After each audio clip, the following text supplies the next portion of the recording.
Are we seeing the scenario of The Handmaid's Tale coming to life? Stick around, let's talk about it. Hi, this is Liana, Holistic Intimacy Coach.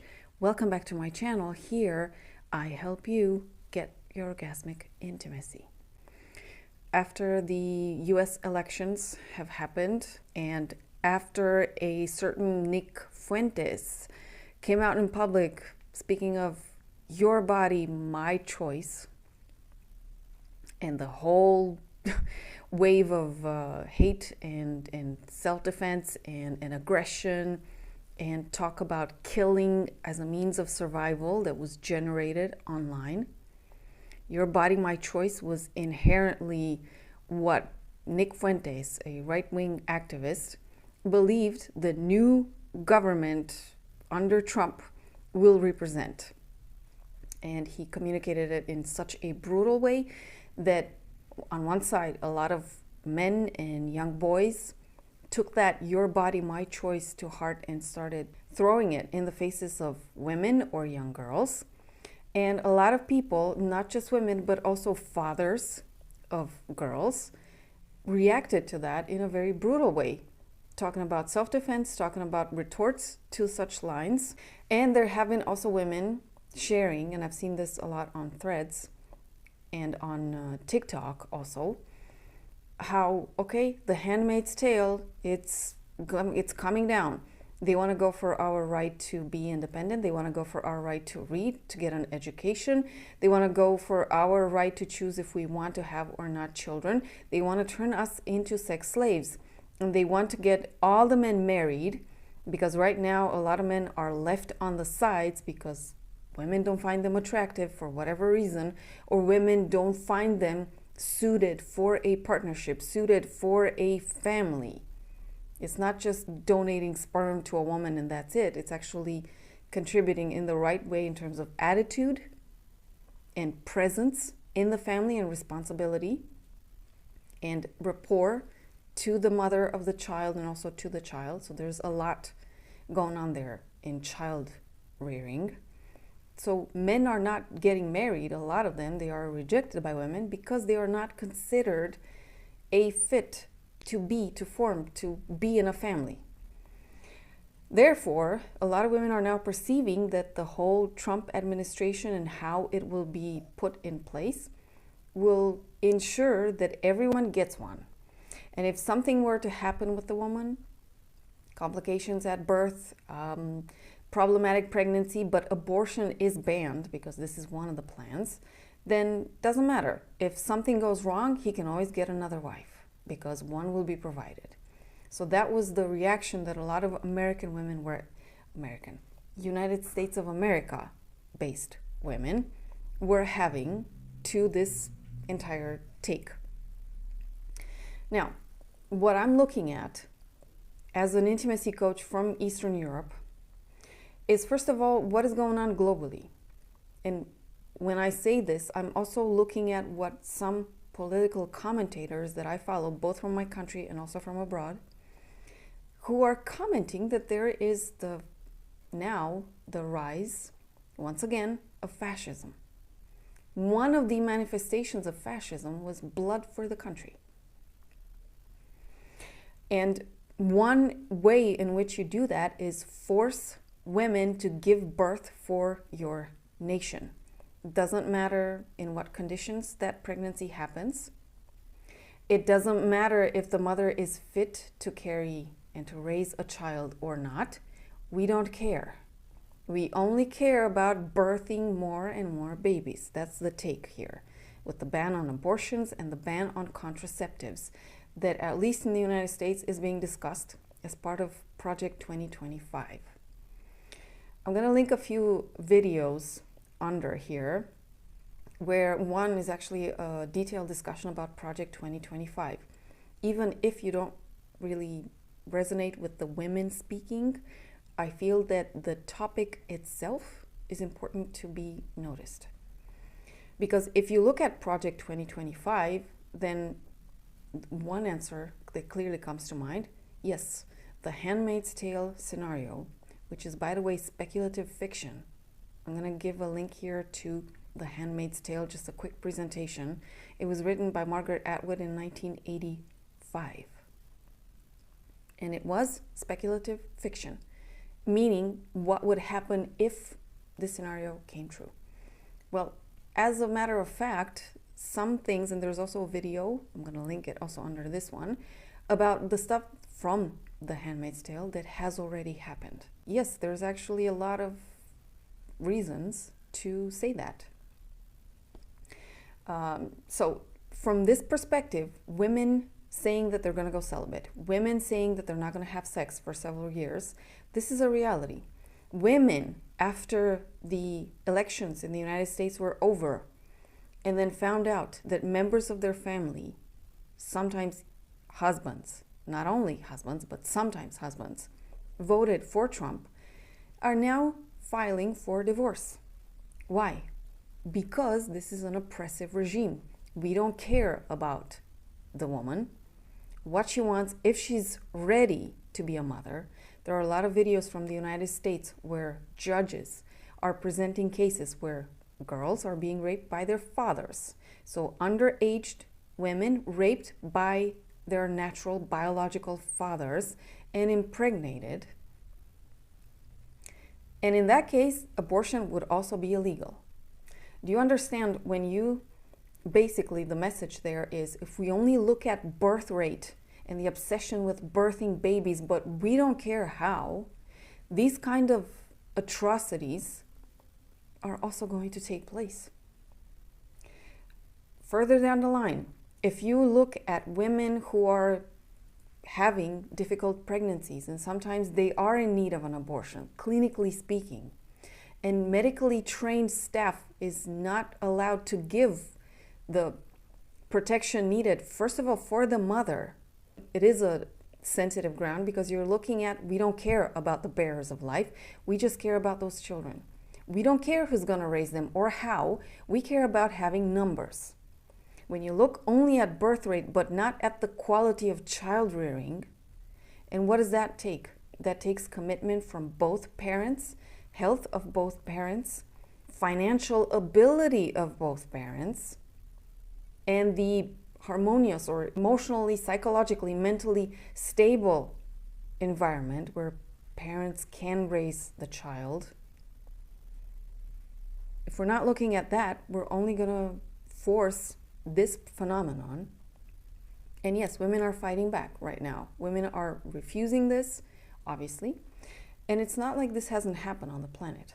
The country that I come from, Romania, Southeastern Europe, was part of the former Soviet communist bloc. And for several years, from 1966 up to 1989, we've had a decree that prevented mothers, women, from having abortions. Yeah, I was born also in that period. A lot of my friends were born in that period. We're called the children of decree. But what happened in that time in Romania, a lot of women found themselves impregnated in various ways. Some of them rape, even by close family members, such as fathers, uncles, distant relatives, or so on. This kind of atrocities happened. This made women not suitable for marriage.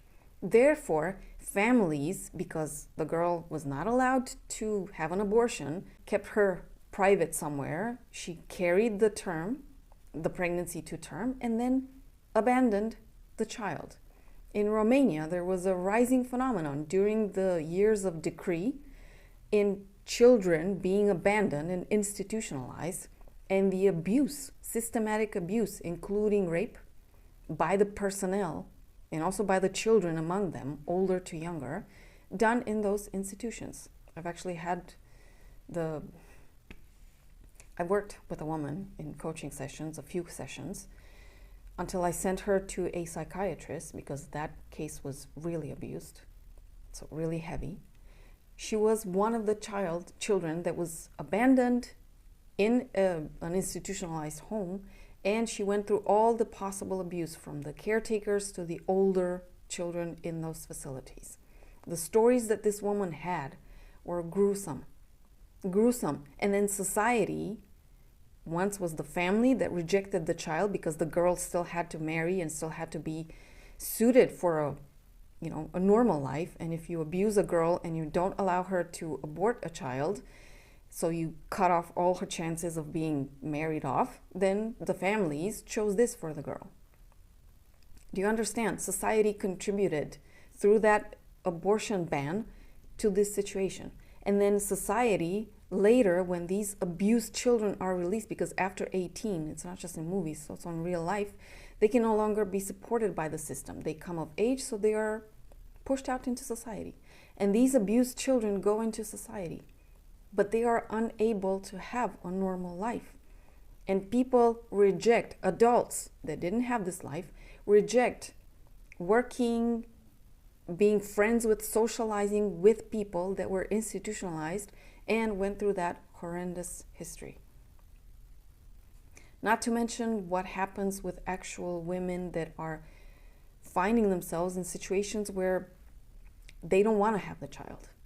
In this sense, Romania made a movie in 2007. It's called 4 Months, 3 Weeks, 2 Days. You will find it on Netflix. Rotten Tomatoes gave it 96% or 98% score. And on IMDb, we have a 7.9 out of 10. It's a Romanian movie. I'm sure it has English subtitles. This movie, when it came out in 2007, I actually went to see it twice. I was at the time I was almost 25, almost. And I thought it resonated with me. Something in me just came screaming, saying, no, you got to look at this. And in several Western countries, so from Western Europe, this movie was being broadcasted in schools, higher grades, and also in high schools, as a means of educating responsible conscious sexuality and why contraception was important. It's a brutal movie from we call it the golden age, the years of communism. That's the brutal reality. It is not pretty. It's not. This is what's going to happen. The stuff that you see in The Handmaid's Tale, you can also see a lot of that in 4 Months, 3 Weeks, 2 Days. Check that movie out. And yeah, there are other places where you can see this. There have been many countries in the former Soviet communist bloc that went through abortion bans. So right now, the scenario, yeah, it's very much alive. Very much alive. Another crazy thing is this. I'm going to put a movie. Check this out. A Japanese politician has suggested a ban on women marrying after 25 and has further suggested that women have their uteruses removed at 30 in a forced sterilization and should not be allowed to attend college, and that by doing so, this would boost the birth rate in Japan. So in case you're unfamiliar, the world's population and fertility rate are expected to drop in the coming century. Here you can see our global level of fertility with all of the graphs going down, but especially going down in the developed world. This is extra bad in Korea, in China, in Japan. It's not great in America and Europe. Almost every developed country is facing declining birth rates, and my personal opinion on that is economic conditions. The story goes, the leader of the Conservative Party in Japan, Naoki Hayakawa, which, by the way, I do want to clarify that Conservative Party Japan doesn't have a lot in common with Conservative Party US. Don't try to conflate those ideologies. They just share a name. But he thinks that banning women from college, banning marriage after 25, and forced sterilization after 30 would boost the nation's birth rate. This is very bizarre. I don't know why he's proposing sterilizing people to boost birth rates. That's just downright insane to me. But this did not go over well in Japan. There was a lot of backlash. There was a lot of apologies to be made. Turned into an international joke. I will retract them and apologize, as there were people who found them unpleasant, talking about his own opinions. Which is pretty normal. And this article goes on to talk a little bit about the fertility crisis in Japan. They're about to have 10 times more old people than young people, which is not a good problem to have. But it's kind of scary to me that leaders of countries that historically have been practically minded are embracing sort of authoritarian or contrarian means of increasing the birth rate to stop an economic collapse. But the ideas are bizarre. I talked about Children of Men, the sci-fi movie. The ideas are just as bizarre as a movie like that. I don't know how sterilizing people increases birth rate. I really don't. Okay. First, what I need to say is this man's statements were later retracted. So he apologized for his views because they were seen as not only ignorant, but also oppressive and disconnected from the actual reality. Right now, the reality is that people cannot afford, and this is in Eastern Asia, Eastern Europe, Western Europe, United States of America, at least. I don't know about the rest of the states in the American continents, North America, Central America, South America. I don't know about other countries right now. I gotta own this. But at least in Eastern Asia, a lot of young people are saying, we can't afford to have children. Put them through education, take care of them, own a home, because the child needs to have a roof over their head and enough space to raise a child. Also, we can't afford these because they are very expensive, and government doesn't support families, economically speaking. It doesn't support them to have children. That's one. Secondly, because a lot of families need to have at least 2 income streams, mothers also need to work, but if you have a child, you cannot work. And the alimony for child rearing is not enough if there is one. So you're not incentivized in absolutely any way to have children. And now you want to also force people to have them. The results are monstrous situations. Okay, monstrous contexts in which women were impregnated. In a lot of cases, this is a reality. These aren't just science fiction or speculative fiction. No. And then abandon children, because if you can't afford to raise one, how are you going to raise it? Or if you're impregnated too young, your family can't marry you off. So again, adults take the calls in these cases for underage girls who have children. So right now, yeah, the situation is nasty. 1. 2, what can you do about it? Well, first of all, at least in the United States, I know that the institutional democracy, it's still very resilient. So right now, institutions and medically trained professionals who took the Hippocrates oath to protect life are probably going to fight these bans in cases where it's not, you can't leave a person to die just because you refuse giving an abortion. In those cases. In other cases, courts are probably not going to allow underage girls raped by fathers, biological fathers, caretakers in any way, or relatives, to bear their children. 1, not genetically sound. 2, abuse on girls. So how can that little girl raise a child in that condition? You want to look at the health of the children that you're bringing into this world. Psycho-emotional health also. This is very important.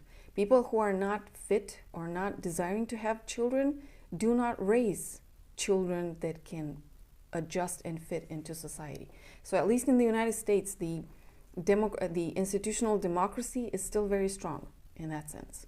In other parts of the world, not that strong. In parts of the world where democracy is not as old as in the United States, the kind of situation, that scenario were it to come to reality, it would be less resisted, institutionally speaking, than in the United States. So in those cases, yeah, probably a lot of women are just not going to have sex, are going to go celibate for however long it takes. One reality that I've also shared, because I've done a newsletter on this, one reality which I mentioned there was that women can go for years without having sex with men. It's not the case for men. That's because of our hormones. In the case of men, they need it. In the case of women, they can go without it. By the way, in the United States, and probably in a lot of other countries, there's going to be, in the United States, according to Project 2025, it looks like it's going to be implemented, there's going to be ban on pornography also. So men are not going to have any kind of releases Or at least if you look at The Handmaid's Tale, there will be the Jezebels, okay, and the places where men can go and still unleash or unwind or release sexual tension. Probably, realistically speaking, no male governor is that ignorant of male nature. They will understand, okay, these guys have to release somehow. But that's also institutionalized abuse. You gotta understand. Take away pornography, women forced to have children so they're not gonna engage with men even more. What are you gonna do? You're gonna raise a generation of very sexually frustrated men.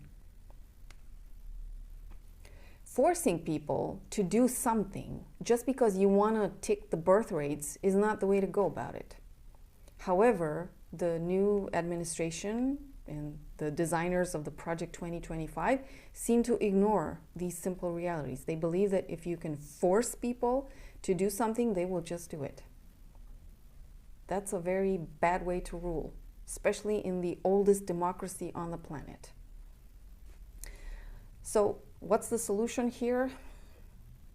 At an individual level, stay away from trouble, obviously. Honestly, stay away from trouble.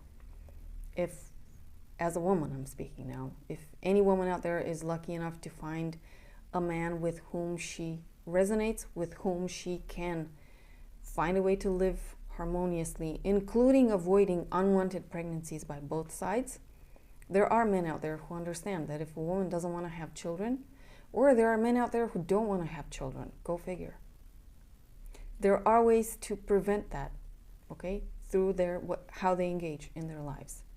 For the women that are and the men that are not lucky enough to find their compatible life partner, life mate, beloved, the only way here is to work with yourself and to calm down and release tension in the best way possible, not just for you, but other people also. Abusing others is not, or benefiting from the institutionalized abuse of others is not a good way to release tension, sadly. So what is a good way to release tension? Well, any kind of physical activity for guys, it's always recommended, by the way, with all the testosterone that they have through their system. Any kind of physical activity in terms of martial arts, that would be ideal because it also comes with the spiritual training. It's not just the fight, but also the mentality.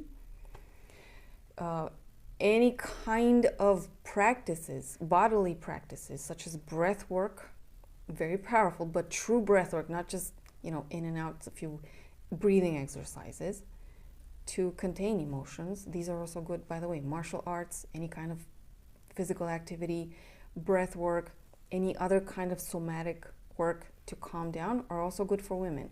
But for guys, those are definitely needed. Places where they can just release their anger, and this is where masculinity circles and camps and all that are really good because they take guys out in nature, put them with the elements and let them fight, scream, shout, explore terrain, territory, and so on. So these are important. And appreciating and respecting people of the opposite sex, because I think if the circumstances are going to come true, tension and bickering and fighting and being just bitter, one sex to the other, is not going to help. It's actually going to make things worse. So in times of oppression, this is what Project 2025 is going to be, essentially. Just like in Handmaid's Tale, it was the commander who told Offred, our intention was to make things better, but when you want to make things better, it's not always for everyone. Some people will always suffer. This is going to be the case with women, again, just like in the Handmaid's Tale scenario. So in times of oppression, even if it's not for everybody, but at least for some parts of society, understanding and mutual support is very important. Very important. And that requires what? A higher level of consciousness. Because if you don't have that, you have, I don't know if you have civil war, but aggression and tension and hatred from one place to the other, raising children in that scenario or in that kind of atmosphere, it's not going to lead to a prosperous country. It can't. Look at the countries that had a ban on abortion and what happened to their offspring overall. And you will see.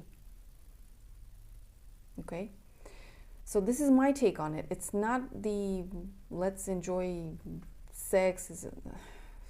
When that will be oppressed in a way, you're not going to talk enjoyment. You can't, how can one enjoy sex if the other one is just is being abused, raped in that scenario? Check out The Handmaid's Tale. Or check out 4 months, 3 weeks, and 2 days. It's also an opportunity, or it's also an idea. And otherwise, practices. I invite you to join me in my community. I do practices there. You have a ton of practices, like over 192 practices already. By the way, English also, not just Romanian. Stuff that you can still do right now.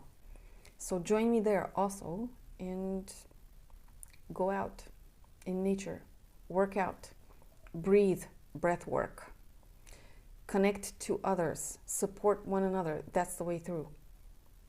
That is the way through. I wish you a beautiful day, and I'll see you next time. Bye.